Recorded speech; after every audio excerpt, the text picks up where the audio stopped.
ನಮಸ್ಕಾರ, ಅಶ್ವಮಂದಿರಕ್ಕೆ ಸ್ವಾಗತ. ನಾನು ವನಿತಾ.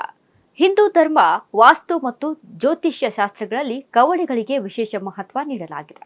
ಸಮುದ್ರ ಮಂಥನದ ವೇಳೆ ಲಕ್ಷ್ಮೀ ದೇವಿಯೊಂದಿಗೆ ಕವಡೆಗಳು ಉಗಮಿಸಿದವು ಎಂಬ ಪುರಾಣದ ನಂಬಿಕೆಯ ಹಿನ್ನೆಲೆಯಲ್ಲಿ ಕವಡೆಗಳನ್ನು ಸಂಪತ್ತು, ಸಮೃದ್ಧಿ ಮತ್ತು ಐಶ್ವರ್ಯದ ಸಂಕೇತವಾಗಿ ಪರಿಗಣಿಸಲಾಗುತ್ತದೆ. ಧಾರ್ಮಿಕ ನಂಬಿಕೆಯ ಪ್ರಕಾರ ಹಳದಿ ಬಣ್ಣದ ಕವಡೆಗಳು ಲಕ್ಷ್ಮೀ ದೇವಿಗೆ ಅತ್ಯಂತ ಪ್ರಿಯವಾಗಿವೆ. ಶುಕ್ರವಾರದಂದು 11 ಅಥವಾ 21 ಹಳದಿ ಕವಡೆಗಳನ್ನು ಲಕ್ಷ್ಮೀ ದೇವಿಯ ಚಿತ್ರ ಅಥವಾ ವಿಗ್ರಹದ ಮುಂದೆ ಪೂಜಿಸಿ ನಂತರ ಅವುಗಳನ್ನು ಕೆಂಪು ಬಟ್ಟೆಯಲ್ಲಿ ಕಟ್ಟಿ ಹಣ ಇಡುವ ಸ್ಥಳದಲ್ಲಿ ಇಡುವುದರಿಂದ ಆರ್ಥಿಕ ಸ್ಥಿರತೆ ಮತ್ತು ನಿರಂತರ ಆದಾಯ ಲಭಿಸುತ್ತದೆ ಎಂದು ಹಲವರು ನಂಬುತ್ತಾರೆ. ವ್ಯಾಪಾರ ಸ್ಥಳಗಳಲ್ಲಿ ಕವಡೆಗಳನ್ನು ಇಡುವುದರಿಂದ ವ್ಯಾಪಾರ ವೃದ್ಧಿ, ಗ್ರಾಹಕರ ಆಕರ್ಷಣೆ ಹಾಗೂ ಧನಲಾಭ ಹೆಚ್ಚಾಗುತ್ತದೆ ಎಂಬ ನಂಬಿಕೆಯು ಪ್ರಚಲಿತದಲ್ಲಿದೆ.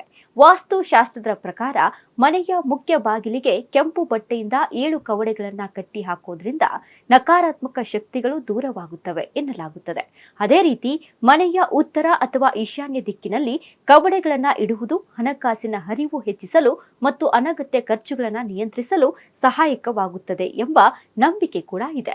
ಒಂದು ಬಟ್ಟಲು ಅಕ್ಷತೆಯೊಂದಿಗೆ 5 ಕವಡೆಗಳನ್ನು ಇಟ್ಟು ಅದರ ಮೇಲೆ ಅರಿಶಿನ ಮತ್ತು ಕುಂಕುಮ ಅರ್ಪಿಸಿ ಪ್ರತಿದಿನ ಪೂಜೆ ಮಾಡುವ ಪದ್ಧತಿಯನ್ನ ಕೆಲವು ಕುಟುಂಬಗಳಲ್ಲಿ ಕಂಡುಬರುತ್ತದೆ. ಜ್ಯೋತಿಷ್ಯದ ಪ್ರಕಾರ ಗ್ರಹ ದೋಷಗಳಿಂದ ಉಂಟಾಗುವ ಆರ್ಥಿಕ ತೊಂದರೆಗಳನ್ನು ನಿವಾರಿಸಲು ಕವಡೆಗಳನ್ನು ದಾನ ಮಾಡುವ ಅಥವಾ ವಿಶೇಷ ಪೂಜಾ ವಿಧಾನಗಳಲ್ಲಿ ಬಳಸುವ ಸಂಪ್ರದಾಯವೂ ಇದೆ. ಅನಾರೋಗ್ಯದಿಂದ ಬಳಲುವವರು ಅಥವಾ ಉದ್ಯೋಗ ಹಾಗೂ ಬಡ್ತಿಗಾಗಿ ಪ್ರಯತ್ನಿಸುತ್ತಿರುವವರು 2 ಕವಡೆಗಳನ್ನು ತಮ್ಮ ಪರ್ಸ್ನಲ್ಲಿ ಇಟ್ಟುಕೊಳ್ಳುವುದು ಶುಭ ಎಂದು ಕೆಲವರು ನಂಬುತ್ತಾರೆ. ಹೊಸ ಮನೆ ನಿರ್ಮಿಸುವಾಗ 4 ಮೂಲೆಗಳಲ್ಲಿ 2 ಕವಡೆಗಳನ್ನು ಇಡುವುದು ಶುಭಕರ ಎನ್ನಲಾಗುತ್ತದೆ. ಆದರೆ ಒಡೆದ ಅಥವಾ ಹಾಳಾದ ಕವಡೆಗಳನ್ನು ಯಾವುದೇ ಪೂಜಾ ಕಾರ್ಯದಲ್ಲಿ ಬಳಸಬಾರದು ಹಾಗೂ ಪೂಜಿಸಿದ ಕವಡೆಗಳನ್ನು ಸ್ವಚ್ಛವಾಗಿ ಮತ್ತು ಗೌರವದಿಂದ ಸಂರಕ್ಷಿಸಬೇಕು ಎಂದು ಧಾರ್ಮಿಕ ಪಂಡಿತರು ಸಲಹೆ ನೀಡುತ್ತಾರೆ.